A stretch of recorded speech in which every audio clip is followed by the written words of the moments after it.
Today I'm going to show you how I removed the rear shocks from my 2018 Colorado.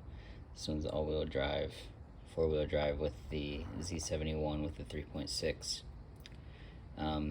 So not much is needed for tools. You need two ratchets, a 21mm and a 21mm deep well socket. I also used this extension. You could also potentially use a 21mm open end wrench, which could work as well, but you need at least two.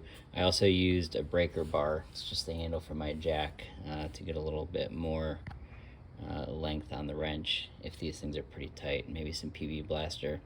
Here's the shock absorber that I chose. It's AC Delco, and this is the part number here if you're interested. It's a pretty straightforward job. Not a lot of tools needed, as you can tell, and it should go fairly quick. Also, you'll need a jack and some jack stands. Let's go ahead and get started. So here's the passenger side. Like I said, I removed the wheel. I'm not going to recommend a jack stand point or a jacking point, just because I have set mine on a jack stand. I don't know if it's the correct place or not. Anyways, you have the option. You either can remove the wheel or you don't have to. I decided to for ease of access. So I have support on the frame itself using a jack. That way I have freedom to raise and lower the axle as needed to be able to adjust for the shocks if I need to. So right here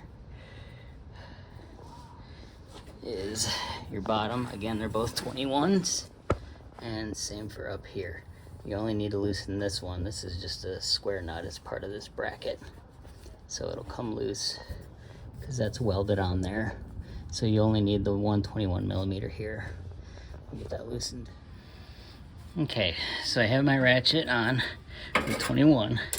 As you can tell, it's a bit of a tight space with the muffler and the muffler hanger up there, but fit right in. I do have a little bit of a longer handle to help, because some of these can be stuck in pretty tight. If yours is, I recommend some PB blaster or something to get in there and maybe help loosen it a little bit. You can also use an extending arm on this. I just use the handle of my jack if you so decide to give you a little more leverage, if you can fit it in there. But this is actually coming out pretty easily. So I'm gonna loosen this one. I'm not gonna take it out just yet, but I'm gonna get it loose. And then we'll go to the bottom and get this one loose. So to get it started, you actually probably don't need your hand on both, because you can loosen it. This one's on pretty tight. Like I said, if you need to get some PB blaster or something similar and soak this area, let it soak to break some of that rust free. I'm using my breaker and just loosen it. Oh, see how my other wrench over there is turning? This isn't gonna loosen it. So what I did, I turned it to a point where this ratchet will be held in by the axle itself, and then I can continue to manually do this. So the axle's doing the work for me, and I can loosen it by hand. There you go. And I'm gonna get that loose, and then we'll work on removing this one and installing the other one. Okay, the nut completely out. What I'm gonna do, since these are old and worn and weak, I'm just gonna pull it out and you can watch it expand. There it is. And then I'll do the same on the top, and I'll just loosen this bolt until the shock itself drops out. All right, now with the bolt out, or loose, all you gotta do is just take it out. I'll hold it like this. There we go. Bolts out. And then you can see this shock just comes right out. You may need to wiggle it a little bit to get it free, but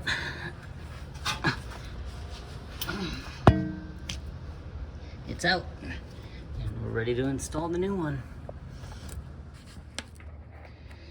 Here's the old one. Here's the new one. The new one's the AC Delco. The old one looks like it's It is BWI. I don't know. It's kind of really poor quality. You can tell because the outer casing is just plastic. The AC Delco is metal all around. Just so you know, that's the comparison between a BWI and an AC Delco. This box it's from. And you can see it's wrapped up here to keep it compressed to help with install. All right, so let's go ahead and get it installed. Okay, as you can see, I have the new one on. All I did was finger tighten this bolt just a little bit. I'm not going to completely tighten it until it's on. And now, what I did was using my jack, I actually pushed my axle from the differential all the way up. That way, when I release the strut, I'll be able to put it up against this. It's going to be very difficult to push back in because it's a brand new one if needed. So let me get that going. Okay, so with the top hand tightened, I put this in a position with the strap on where when it expanded up against the bracket so that it didn't continue to expand. You can see where it did that. Some of the paint scraped off, that's fine. Then I got in there and allowed it to expand inside the bracket where I had the bolt started, and then as it expanded, I kind of guided it with my other hand and held the bolt with one. And then as it got to the spot where the bolt would go in, I just pressed the bolt in, and there we go.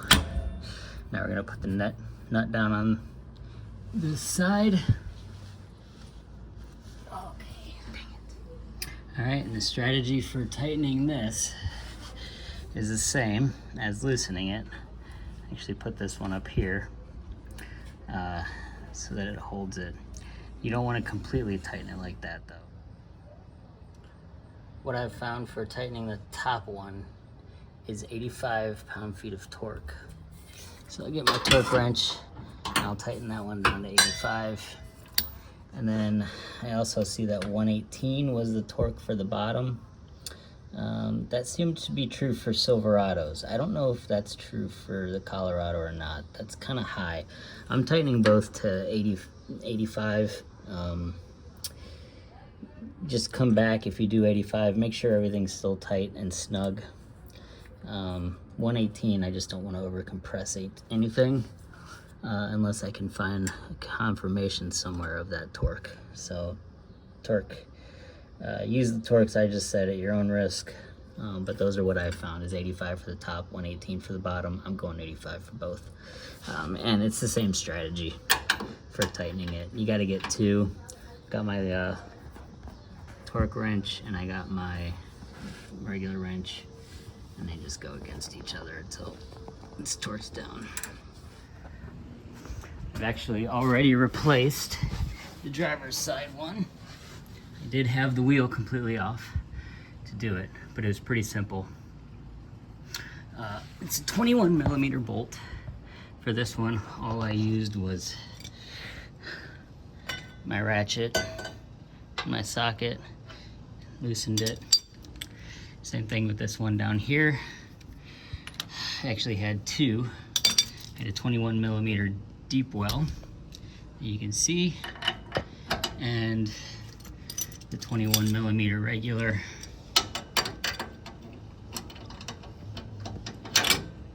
That I'd put on it. There we go. All right, that's all there is to it. Once you got it tightened in, you got your new shocks.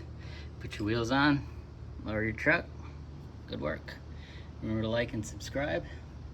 That way you can keep checking out my videos, and feel free to leave any comments to let me know what I did wrong or what I did right. Thanks for watching.